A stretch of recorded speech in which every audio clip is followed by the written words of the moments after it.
നമസ്കാരം. സുഹൃത്തുക്കളെ, മോഡിയും അമിട്ടും ഇനി ഭരിക്കുന്നിടത്തോളം കാലം ഇനി ഇവിടെ വേറെ ആർക്കും ഭരിക്കാൻ കഴിയില്ല. അതിനുള്ള ഏറ്റവും ലാസ്റ്റ് ഉദാഹരണമാണ് ബീഹാർ തെരഞ്ഞെടുപ്പ് റിസൾട്ട്. ഇത്രയും ജനരോഷം ആളി കത്തിയിട്ടും BJP സഖ്യം വൻ ഭൂരിപക്ഷത്തിലാണ് വിജയിച്ചത്.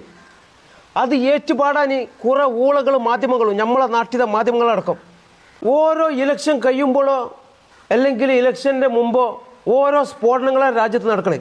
അതിൻ്റെ മറയാക്കി ഇലക്ഷന് വൻ തട്ടിപ്പാണ് ഇവർ നടത്തണേ. ഇപ്പം ബീഹാർ ഇലക്ഷൻ കഴിഞ്ഞ് ഡൽഹി സ്ഫോടനം. ഡൽഹിയിൽ എല്ലാവരും ശ്രദ്ധയും ഡൽഹി സ്ഫോടനത്തേക്ക്. അവിടെ ബീഹാറിൽ ഓരോ ലോറിയിൽ ഈ മെഷീനുകൾ കടത്താണ്. എന്തത് നിഷ്പക്ഷമായിട്ട് തിരഞ്ഞെടുപ്പ് നടത്തിയാൽ വെച്ച കാശ് പോലും തിരിച്ചിട്ടില്ല ഈ BJPക്ക്. രാഹുൽ ഗാന്ധിയൊക്കെ പോണ പരിപാടിക്ക് നമ്മൾ കണ്ടതാണ്. ലക്ഷക്കണക്കിന് ആൾക്കാരാണ്. ആ വോട്ടെന്നെ മതി ഇവിടെ മഹാസഖ്യം വിജയിക്കാൻ. എന്നിട്ട് ഈ നാറികളെന്നെ എപ്പോഴും ജയിച്ച്. ഇന്ത്യൻ്റെ ജനാധിപത്യം കഴിഞ്ഞു മക്കളെ. ഇനി വരണമെങ്കിൽ ഇന്ത്യത്തെ എല്ലാ ജനങ്ങളും കൂടി രംഗത്തിറങ്ങണം. ഇങ്ങനെ സത്യം തുറന്ന് പറയണവരെ ഇവർ തീവ്രവാദികളാക്കും. ഫാസിസ്റ്റ് തീവ്രവാദികളെ തന്ത്രമാണ് അവർക്കെതിരെ തിരിയുന്നവരെ ഭീകരവാദികളാക്കൽ.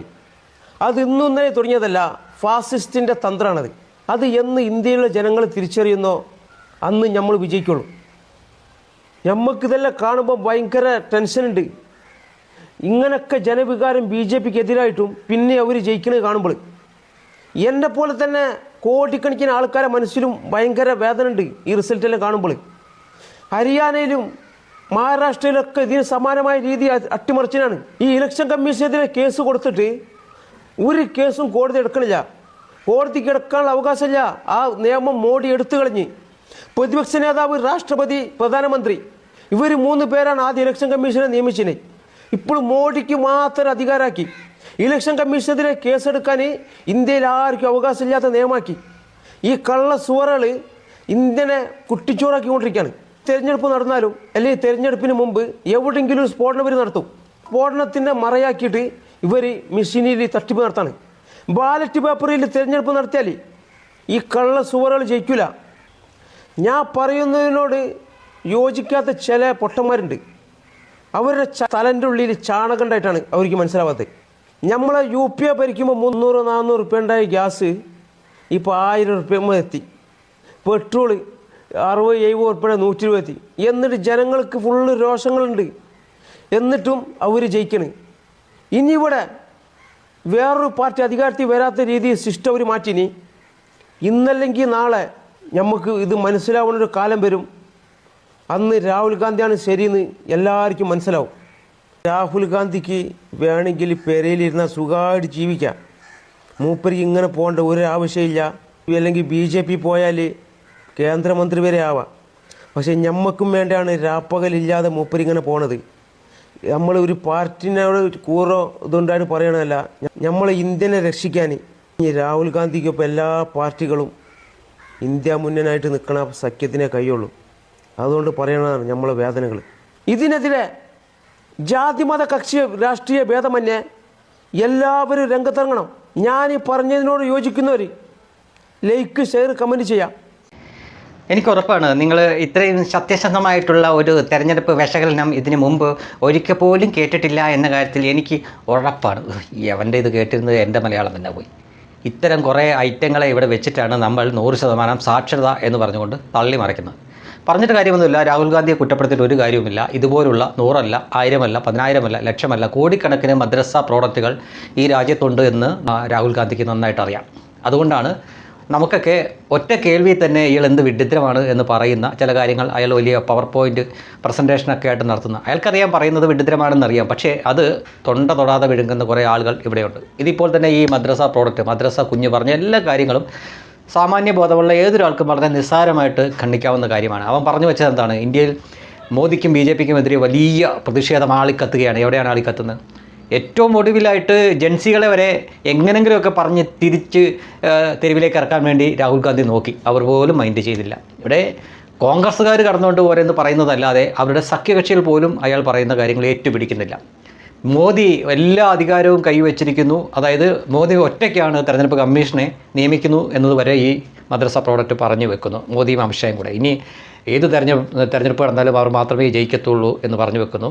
മാത്രമല്ല തെരഞ്ഞെടുപ്പിനോടനുബന്ധിച്ച് ഇവിടെ രാജ്യത്ത് സ്ഫോടനം ഉണ്ടാക്കും, അവർ സ്ഫോടനം ഉണ്ടാക്കുന്നു എന്ന് പറയുന്നത് അവിടെയാണ് ശ്രദ്ധിക്കേണ്ടത്. സംഗതി അവൻ മദ്രസ സപ്പോർട്ടറാണെങ്കിലും അവൻ ഒരു കാര്യം അബദ്ധമാണ്, വലിയ സെൽഫ് അടിച്ച് വെച്ചിരിക്കുകയാണ്. അതായത് നരേന്ദ്രമോദിക്കും BJPക്കും ഭരിക്കാൻ വേണ്ടിയിട്ട് പൊട്ടിത്തെറിക്കുകയും ബോംബ് സ്ഫോടനം നടത്തുന്ന ആരാണ്? ഞമ്മൻ്റെ ആളുകൾ.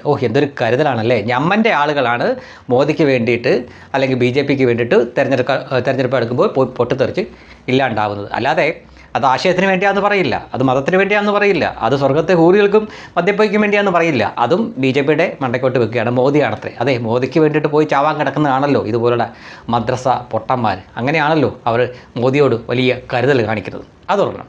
പിന്നെ മറ്റൊന്ന് പറഞ്ഞത് ഈ തെരഞ്ഞെടുപ്പ് വോട്ടിംഗ് യന്ത്രത്തെ പറ്റിയാണ്. പലർക്കും, ഒരുപക്ഷെ നിങ്ങളിൽ പലർക്കും അങ്ങനെ ഒരു തെറ്റിദ്ധാരണ ഉണ്ടാവും. ഈ വോട്ടിംഗ് യന്ത്രം വന്നതിന് ശേഷമാണ് BJP തെരഞ്ഞെടുപ്പുകൾ ജയിക്കുന്നത്, ബാലറ്റിലാണെങ്കിൽ BJP ജയിക്കില്ല എന്നൊരു തോന്നൽ ഒരുപക്ഷെ നിങ്ങളിലും ചിലർ കണ്ടേക്കാം. അത് വളരെ വാസ്തവവിരുദ്ധമായിട്ടുള്ള കാര്യമാണ്. തെറ്റിദ്ധരിപ്പിക്കാൻ വേണ്ടിയിട്ടാണ് അവർ ഇത് തന്നെ ആവർത്തിച്ചുകൊണ്ടിരിക്കുന്നത്. ഒരു തവണ ഇങ്ങനെ പലതവണ ആവർത്തിക്കുമ്പോൾ അത് സത്യമാവും എന്ന് പറഞ്ഞ പോലെ ഒന്ന് പുറകോട്ട് പോവുക, 2000 മുമ്പ് ഒന്ന് പോവുക. ഇവിടെ എല്ലാ വർഷവും തെരഞ്ഞെടുപ്പ് നടന്ന സമയം ഉണ്ടായിരുന്നു. അതായത് സംസ്ഥാന തെരഞ്ഞെടുപ്പല്ല, ലോക്സഭാ തെരഞ്ഞെടുപ്പ് തന്നെ. കാരണം ആർക്കും വ്യക്തമായ ഭൂരിപക്ഷമില്ല, അല്ലെങ്കിൽ ഒരു മുന്നണിക്ക് ഭൂരിപക്ഷം ഇല്ലാത്തൊരു സമയം. 96, 97, 98, 98 കാലഘട്ടമൊക്കെ നോക്കുക, എല്ലാ വർഷവും തെരഞ്ഞെടുപ്പ് നടന്ന സമയമാണ്. അതിൽ ഏറ്റവും വലിയ ഒറ്റക്കക്ഷിയായിരുന്നത് BJP ആണ്.